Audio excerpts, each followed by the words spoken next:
I'd be very curious to hear both of your thoughts on this. One thing that I've been very passionate to talk about is this idea of sustainable success. Because I think you have a lot of high performers in today's age where the conversation of health is not shoved to the side for the sake of put your head down and enjoy later. I think more and more of us are caring more about our mental health, our physical health. We want to be making those things a priority, but it's often a bit of a juggle to fit it in with extremely high ambitions or goals that we have for ourselves.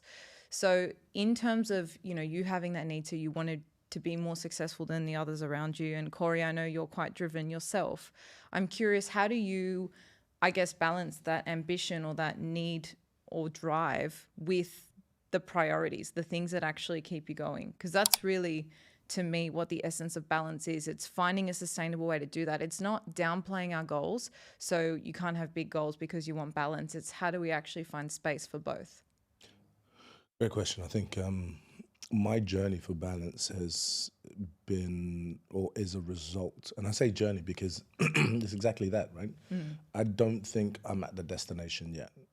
I don't think we ever get there, right? Yeah, I don't think we'll ever get to the destination. I think it's the beauty is an understanding that the journey is what we need to champion, and that within the journey we find our peace. And I think that's what a lot of people miss. A lot of people focus their lens on the destination, and so they never really enjoy or get to experience the journey in its fullness. My journey to balance is a result of lots of different things. So family, learning to be a little bit more forgiving to myself, I think is where it started, because coming out of the experiences I came out of, you tend to kind of beat yourself up, because even in knowing that you are damaged, if you want to call it that, you still beat yourself up on feeling that way, right? So learning to forgive myself for feeling the way I felt, learning to seek help, learning to be more vulnerable or open to vulnerability, accepting that I may not have all the answers, and that I need to go and seek. And seeking doesn't necessarily just mean focusing my lens on one thing. There's lots of different places I can go. It's not just going to the gym. It could be going and doing yoga. It could be just sitting alone and just, allowing myself to hear my inner thoughts, meditation, lots of different things that I've learned along the way. But I think the big catalyst for me was family. When I say family, not my nuclear family, but my own family, right? So getting married and having children and that kind of thing gives me something else to feel like I belong to, and feel responsible for, because responsibility is a big burden, right?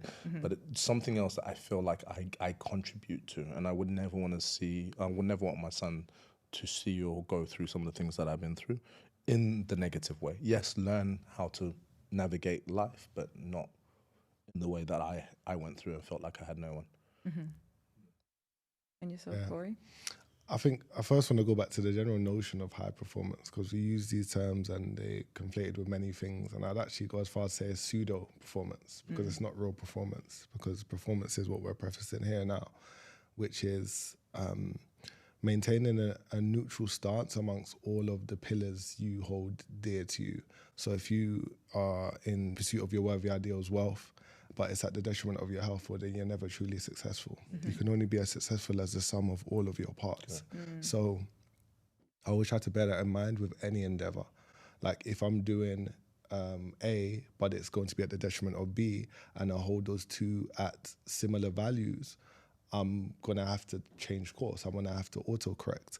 And that comes with the self, right? That comes with introspection. That comes with taking stock of what's actually happening around you, because everything is giving you a feedback loop. Everything is showing you what, or everything was a result of your perpetual daily actions. And once the important things start to fall to the wayside, you have to actually question yourself. And health is the biggest pillar, because without health, there's nothing.